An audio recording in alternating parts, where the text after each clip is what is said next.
ไหนอยู่หอยนางรม บ่ได้ปลาคอน้อยนะบ่ได้ถ้าปลาคอใหญ่นะดิเอาแอร์มาส่งทำไมคุณรู้เจ้าของเขาไม่รู้ว่าคิดได้หรือไม่เอามันหลงมาได้หายได้บ่หอยเบาแล้วจักเข้ามาได้ตัดปุ๋ยเข้ามาดึงเข้าเบาๆแล้วพี่น้องมาถึงหอย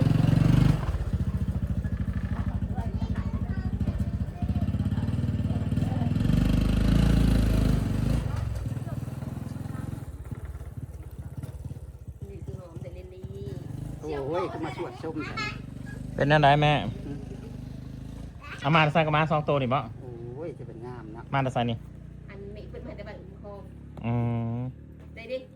โอ้ย2ถูก2ตัวเลยอยากได้อยู่ เพิ่นสิเอามาเลี้ยงเองเพิ่น อยากได้อยู่เถิกเนาะ คอยแล้วว่าอันไม่คอยหัวไม่คอยซักจะเลี้ยงกับยา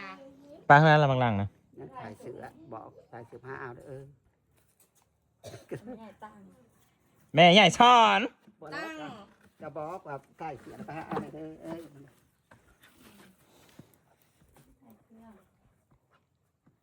เป็นอะไรยายสอนไปว่ายังกันเนี่ย ว่าแต่ว่าอย่างไร หัวปากจังดูบ่ ปากมันก็ว่า ธรรมดา กับกระบอกกันธรรมดาอย่าบอกมือเห็นสีเขียวก็ยากพักมึงมาแรง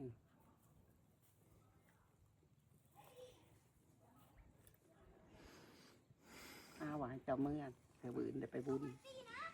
ยังมาทันว่าว ยายสอนไปหาว่าวก่อน มาได้ว่าเธอได้ไปบุญไหนแม่นี่ว่าปลาก็ได้ของตั้งอยู่นะดิโอ้ยทรงยางใครสิได้เอากูไม่ได้เอากูไม่เห็น ผัวให้เบิ่งเลือดไปเสร็จเลือดให้ผัวนะแม่ เอามาบอกเรื่องปีงบ่เสียยาค่ะ นี่จักเลย อยากปีนเลยผมก็อยากว่าปีนอะไรไม่ใช่ เงินขาย เชื่อปลาได้ปลาเป็น10 ตัว บึกกับลูกเปล่าเลยคราวเดียว ดูบ่ตายจังซี่ เอามาดูสิ เขาว่า ขาย ได้ ยา ใช้กัน เอ้าเขาตึกแฮเอาก็ให้มันใหญ่ซ้อนคือ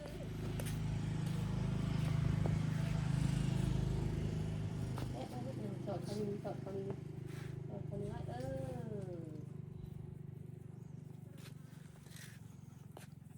เป็นอะไรหลัง บ่ว่าได้ สวัสดีพี่น้อง มึงเป็นอะไรนี่ เป็นใดปกติสื่อได้ในใจนะ อากระสือนี่ สื่อแน่ว่าลูก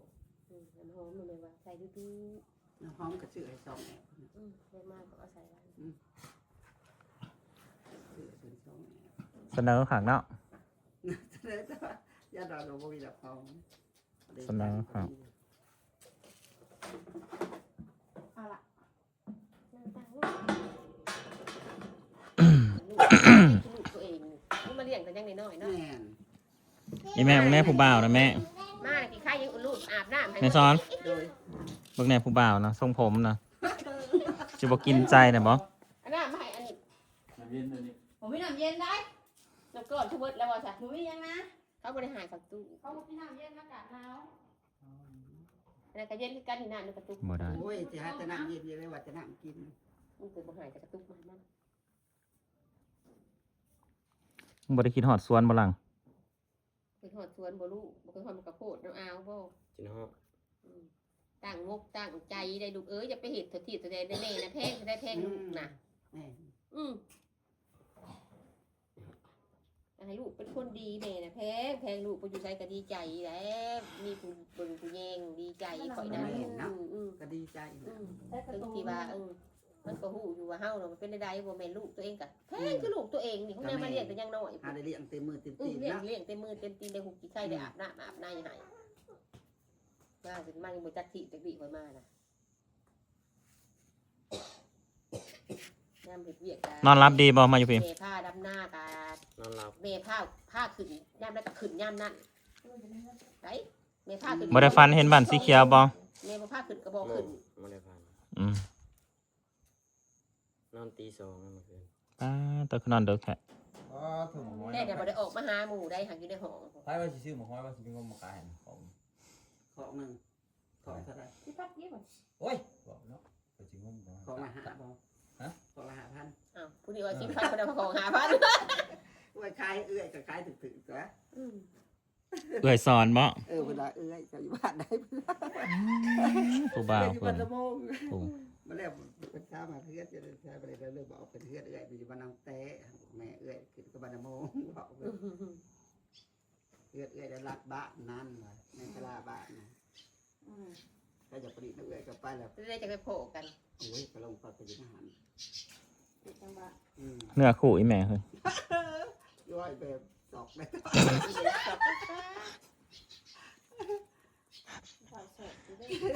เอ้ยสอกลูกคาดตาม โศกไรผัวกะสิอันนั้นจิลิงเนี่ยพอสิโศกได้เห็น เอา เอาพวนเอาไม่อยาก จะเอาผัวจะเอาเมียยาง สมอน้ำเอาอยู่นี่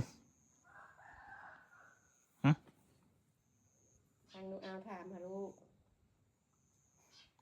เมื่อ อืมเมื่อน่ะตั้งใจได้อย่าสลอสะแหละอย่าย่างไปหันไปหนี มันไปใส่อยู่อามพังเอาว่าหรือพังความเอา เออ น้ำเพลินกับพังความเพลินแม่บอกให้แม่นะบอกแม่นะมานะ ดีเจ้า มี เนาะ น้ำเพลินนะพังความเพลินนะลูกเด้อ เงียบยายสอน ลูกเด้ออีหยังกระโซยเอาเด้อย ายสอนน่ะเงียบไว้ก่อน ไปฟังเนี่ย ก็ลูก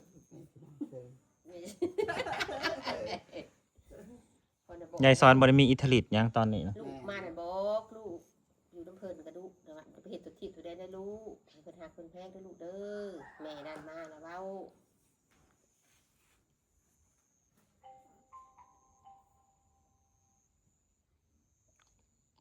ตั้งมุกตั้งใจได้ลูกเอ้ยคิดใจพ่อใจแม่อยู่แล้วแม่นี่แท้มันก็บ่ถิ่มอยู่แล้ว ลงไปกันได้หวานให้น้ำคำบ่นี่ได้หวานอยู่ วาน โอ้นี่แพ้นี่ล่ะผู้สองบวก โอ้ยแฮ่เลื่อนเห็นแล้วเนาะ เป็นยังไงวะ เอาแฮอยู่นะเพื่อนมาติดลงมาลองบ่ว่า คือเงียบก็มันคือเงียบกว่าเมื่อวานนี่วะมันเป็นยังไงวะสภาพวะนี่วะ ชื่อโต๊ะเท่าไหร่บ่ นี่แต่อันตรายอ้อมรอบอยู่โอ้ยจะเป็นศาสตร์ดิ ราคามึงก็ได้ปลามาทำนี่แค่หนึ่งกูให้มึงโลตัวละ100นะ อ๋อ เลือกกระจายอยู่แล้วตัวละร้อยครับสับมีแข่ง 200อยู่เนาะ แล้วก็ติดซิงมันกูได้ซิงกูสิติดซิงเบิ่งว่าสิจักกรรมจัก เขา ขี่ กำลังส่งกับพิจารณาละร้อยทำมาได้2 โลเอ้ย2 โลไป มีปลาเสื่อมปลานาง ภาพแบบ มาขายกูโลด สองอย่างรู้นี่ มาเบิกก่อนเลยที่ มีประเสริฐ โอ้ยเอื้อยกับบดเจ็บได้ป้าบดป้าเอื้อยกับบดได้เบิกแค่เนาะ จ้ะ จะได้เอื้อยบดได้ป้าบด พ่อยอกซื้อ อยู่มาเบิกได้เอื้อยก่อนเลยเอื้อยกับบด น้องอ ได้ ยากรู้นี่ป้า ปลาเสื่อมมี ห ไหน นักล่าง น้องอย่า ก็ ดู บอกว่าแต่ป้าคอได้ป้าขาวป้าเสื้อเอื้อยก็เอาปลาแล้วก็เอื้อยเอาเอื้อยสิ ทำหมดแล้วเมื่อนี่เนาะ เอื้อยนี้โอ้ย10 พอนาทียังเอื้อยเมื่อ เอามาโลด พี่น้ำพี่น้ำไม่ผิดก็ได้นะ ไม่ พี่น้ำ ได้กันบ้าง เฮาว่าสิไปตึกผู้แล้วเฮาได้เฮาสิเอามาอีก เอามา บ่แล้วให้ถ้าเอาได้ บ่เอื้อยกับบดถาแล้วเอื้อยกับมีเวียกโคตรทั่วส่วนเอื้อย จะเป็นเอื้อยงามเนาะ อีเดียวพอหลงไส้กับว่าเดี๋ยวเสร็จก็บอกว่าเอื้อย ผู้บ่าวเอื้อยใหม่ผู้บ่าวใหม่เอื้อยบ่นะ บ่เลี้ยวเอื้อยก็ได้ช่วย ข ว่า อไปเห็ดหนุนด้านหนึ่งนะ อันแห้งนะ พี่มานางพี่ น้าเลยพุทธอะไรนะ ไม่ได้ยืมได้ น้าเลยพุทธอะไรนะคอนะ หายก็ไปไว เอานะฮะละ เลือดตุ๊ดแล้วบ่เลือดมันดอก ๆ มัน กิน ปิ้งจับแล้วบอกมือบาด บาดบาดบาด บาด มันบาดบ่หรือปิงจับ เป็นปิ้งจับบาดบาด น้ำเย็นปิ้งบน บ่ยันบาทหรือยันปีงจับ มัน ตื่น ทำไมวะ ปีง มัน ก็ ก็ มี มี ปีงเลย สิเมื่อน้ำเอาบ่หรือสิอยู่สะกอนเมื่อน้ำเอาค่ะเมื่อจะพูดน้ำเอาค่ะเมื่อบ่หายไปหันบ่หายไปหนีเด้อลูกเด้อตั้งมุกตั้งใจพังความแม่ โค นี่ ตรชั่วโคตรชวน คนหัวคนชวนซอยเอาพังความแม่ผู้อื่นถ้าทั้งบ้านเขาบอกมาบอกถ้าคนนอกแต่แม่ก็พอกับแม่ผู้อื่นเขามาบอกจะได้ลูก ถึงจะชั่วก็ให้ย่ำได้ นี่คือขักๆนะลูกเอ้ย นี่ไม่ได้นี่ บอกให้พังความแม่แม่ว่ายังก็ให้พังกิน กินเบิดขวดนี่น้องจะกินตัวแดงนี่บ่เบิดขวดนึงแล้วเอาให้กินอยู่น้อง ลอย อันนี้แม่ เอา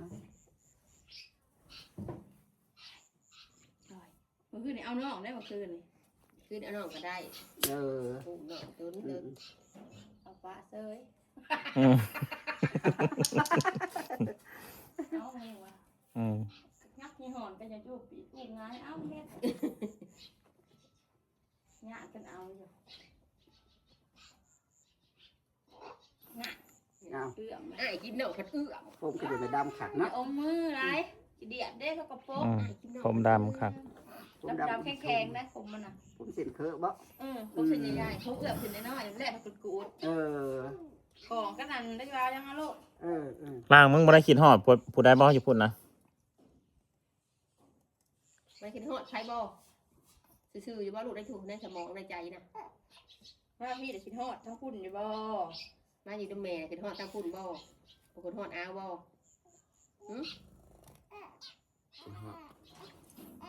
ไม่ได้ซอสไม่ต้องมีซอสบ่ คิดฮอดขอยอยู่บ่มานอนดีนะ คือสิบ่มีในสมองบ่หรือใด ลืมแล้วบ่ ๆว้าวแล้วลูกนะ คิดฮอดไปใหญ่ซ้อนอยู่ ตื่นก็คือลูก บ่ ว่าเออ ก็คือคิดฮอดคิดฮ ฮ อ อ ด ดยักษ์ บ่จัก จ้าแสดงเขาบอกคิดฮอดแสดงว่า บ่จักเพราะว่ามันสั่งงานบ่ทัน มูลบ่ทัน ใช้ไปใส่เงินขายหมกแตงไงโซนบาท แล้วละบาท เรา นี่ เริ่มเน็บพัก บ่ดูในทาง เน็บพักเลยได้ครับผมก็แล้ว เน็บแล้วเริ่มเน็บลายแล้ว ใส่ปุ๋ยเลยได้เมื่อวานพากันใส่ปุ๋ย เจ้าทั้งพุ่นน่ะเจ้าคักอะไร เฮ็ดแล้ว มาคำนี้ก็เจ้าเอา เอาซ้ำนั่นจ้ะ คำนี้ ปลา ผูกแขนคนนี้ป้าเอามาต้มนะโอ้ย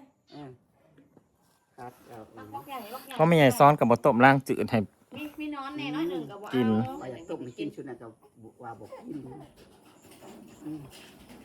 ก็เมื่อนอนมาเล่น สุดได้